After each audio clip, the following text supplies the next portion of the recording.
Muchísimas gracias por continuar con nosotros. Bueno, la clave de la enseñanza es la repetición, un poquito aquí, un poquito allí. El apóstol Pedro dijo, no me voy a cansar de repetiros las mismas cosas. Y eso hacía Pablo, una misma verdad, la compartía, la enseñaba, la transmitía desde diferentes perspectivas o desde diferentes ángulos. Y eso es lo que hacemos también en Aquí Estamos. La depresión no es mala per se. La depresión es mala de acuerdo a cómo se maneje. Hombres de Dios como Pablo, como David, como Elías, se deprimieron, pero manejaron exitosamente ese tiempo de prueba. El Salmo 42 es un ejemplo maravilloso de cómo lidiar con las pruebas. Este hombre en la presencia de Dios habló consigo mismo. Como se dijo en la primera parte de la exposición, es una utopía pensar que un justificado pueda separarse de Dios en sentido práctico. El Salmo 73 nos dice que aún en medio de esta prueba difícil estuvo a punto de claudicar, de deslizarse, dice él. Pero al final observa, pero tú siempre estuviste conmigo. Dios siempre está con sus hijos. Dios nunca desampara a sus hijos. Y la muestra de esto es que le suministra el combustible para que puedan enfrentar las dificultades. La utopía la vemos aquí, en el Salmo 42. Este hombre estaba pasando por un tiempo de tristeza, pero al mismo tiempo se encontraba en un estado espiritual glorioso y saludable. Sí, ese es el punto. Estaba cursando por depresión, pero al mismo tiempo tenía hambre y sed de Dios. La utopía es que un hijo de Dios jamás se separa de Dios, y Dios no se separa jamás de un hijo de Dios. Estamos hablando de intención y estamos hablando de hecho. Decir algo diferente es contradecir todo el consejo de Dios, toda la palabra de Dios. Aún Sansón, con todos sus males y sus pecados, nunca se distanció de Dios. Él tenía conciencia. ¿De qué?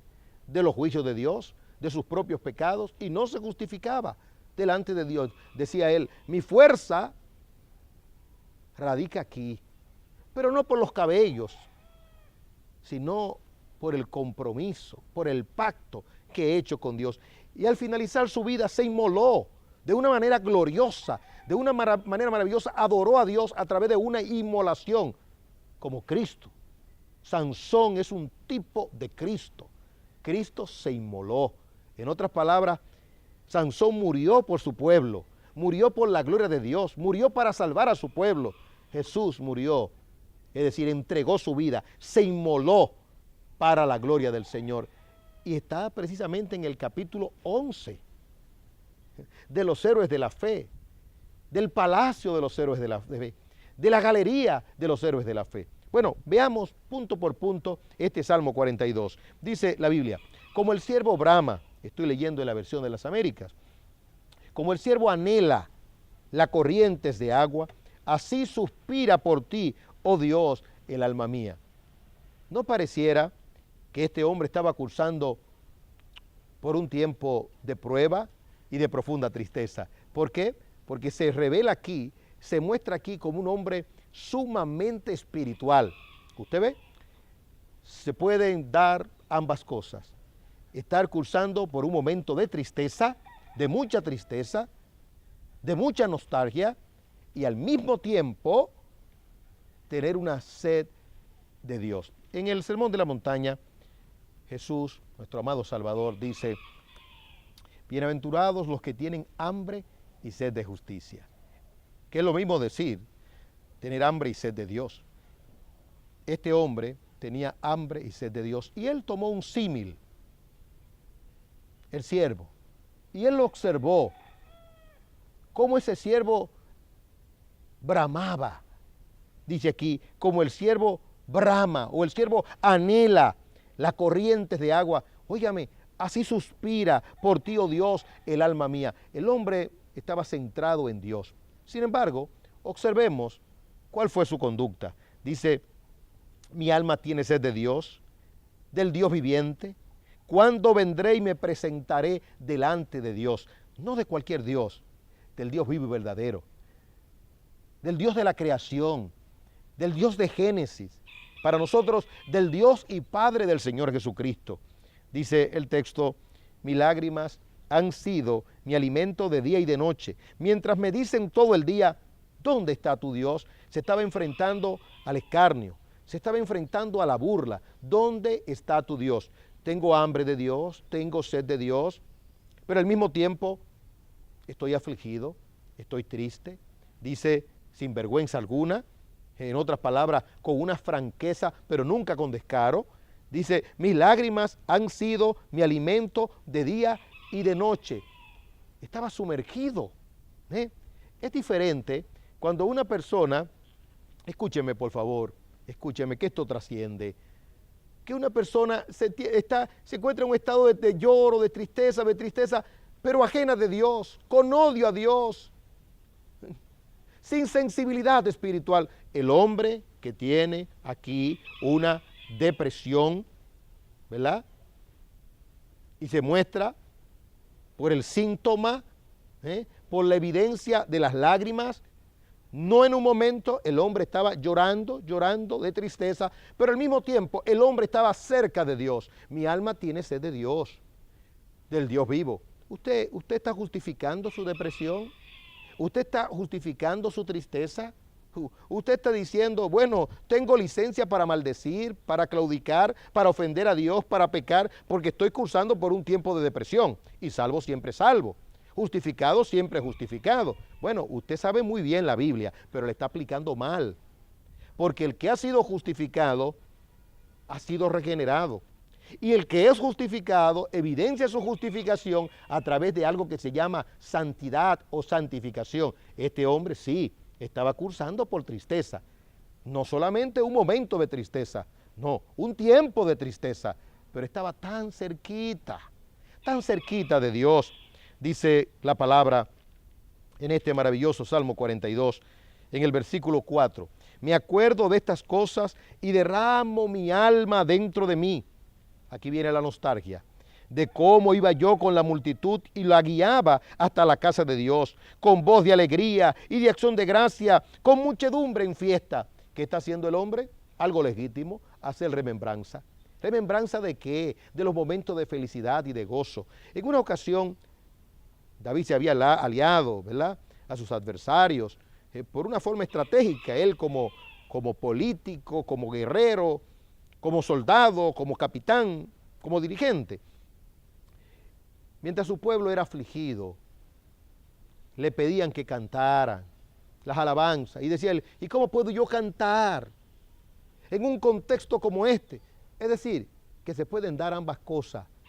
Era una evidencia de espiritualidad, porque aún la tristeza en un momento determinado puede ser gran evidencia de santidad y de espiritualidad. Por ejemplo, el profeta de Dios, el profeta Jeremías, él oraba, llena mi cabeza de agua, es decir, de tristeza, para llorar los pecados de mi pueblo. Y Pablo habló de una tristeza que es según Dios y que nos conduce por un camino excelente y maravilloso. Es decir, que hay gozo, que son pecaminosos, y hay tristeza, que son piadosas. Pero no se queda ahí la palabra de Dios. Versículo 5. ¿Por qué te abates, alma mía? ¿Y por qué te turbas dentro de mí? Espera en Dios, pues he de alabarle otra vez por la salvación de su presencia. Qué interesante, cuando se le puede hablar al alma y se le puede decir al alma, vuélvete a Dios, no te separes de Dios. ¿Estás triste? No puede estar triste uno que tiene a Dios. Alégrate en el Señor. Oh, en ese vaivén, ¿verdad?, de lucha, de sentimientos, siempre con Dios, siempre cerca de Dios, procurando el gozo de Dios. ¿Estoy triste? Sí, estoy triste, pero tan cerca de Dios. ¿Por qué te abates, oh alma mía? ¿Por qué te turbas dentro de mí? Espera en Dios, porque aún he de alabarle. La fe se evidencia por la paciencia. La fe se evidencia por la paciencia. pero no es paciencia pasiva.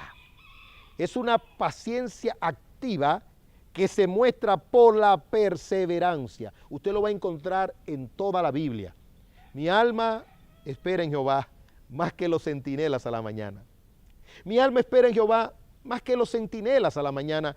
Espera a Israel en Jehová, porque en Jehová hay redención. Él redimirá a Israel. Sí, y en el libro o carta o epístola a los hebreos dice, nosotros no somos de los que retroceden para perdición, sino de los que tienen fe para salvación. Mas el justo por su fe vivirá. Espera, se le dijo al profeta en el libro de Habacuc, lo encontramos con claridad, espera. Aquel cuya alma no es recta, se enorgullece y no espera, como Saúl el apóstata, que se perdió. ¿Por qué? Porque no esperó. Todo verdadero hijo de Dios espera hasta el final. Pero en esta lucha y en esta economía divina con relación al hombre, el hombre tiene que vencer. Es la batalla de la fe. ¿Qué batalla es esta donde no se pelea? ¿Cuál es la pelea? La pelea es contra la duda. La pelea es contra la incredulidad. La pelea es contra el mundo. La pelea es contra Satanás. ¿Y cómo se obtiene la victoria? Perseverando en fidelidad a Dios. Y todo aquel que persevera así, Dios le suministra la energía. El hombre hablando delante de Dios dice, ¿por qué te abates, oh alma mía? ¿Por qué te turbas dentro de mí? Espera en Dios. Y ese es el mensaje de Dios para usted. Dígale a su alma, ¿por qué te abates? ¿Qué causa puede haber que te aleje de Dios y que te produzca una tristeza enfermiza? Espera en Dios. Tú y Dios, solitos. Dios no es el sumo bien, no es el papá el sumo bien, no es la madre el sumo bien, no es el hermano el sumo bien, no es el negocio el sumo bien, no es la iglesia el sumo bien es Dios. Si tenemos a Dios, lo tenemos todo, y el salmista lo sabía. Espera en Dios, porque aún he de alabarle, salvación mía y Dios mío. Pero no quedó ahí, por favor, dice el consejo de Dios de la manera siguiente, Dios, cuánta sinceridad, mi alma está en mí deprimida, traduce la versión de las Américas. Dios mío, Dios mío, Dios mío, mi alma está en mí deprimida. ¿Escuchó usted? Dios mío, lo repito de nuevo, Dios mío, mi alma está en mí deprimida. El que tiene oídos para oír, que oiga, y el que tiene ojos para ver, que vea, y el que tiene entendimiento para entender, que entienda. Dios mío, mi alma está en mí deprimida.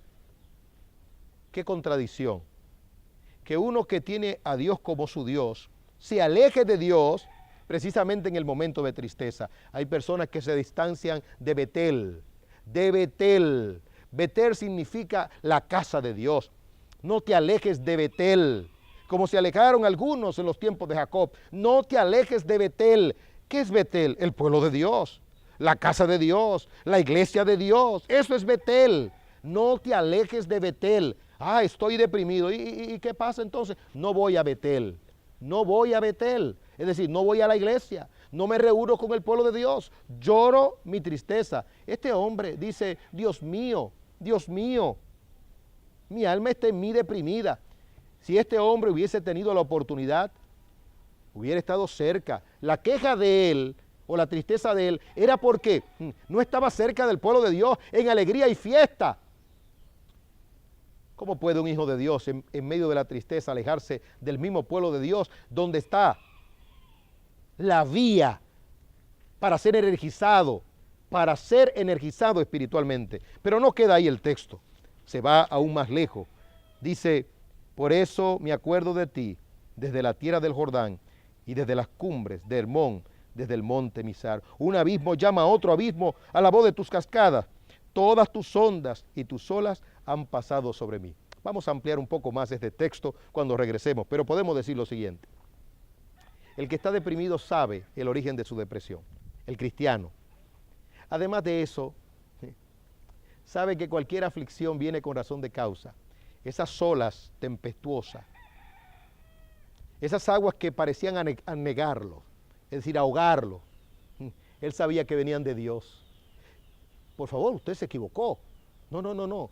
Él sabía. ¿Acaso recibiremos lo bueno de Dios?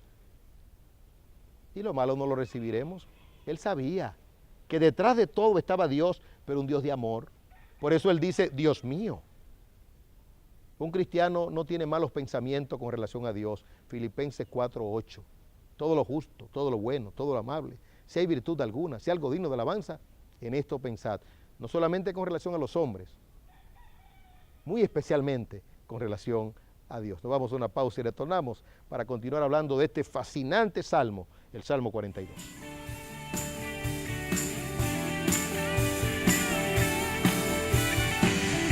Si estás inmerso en aflicción,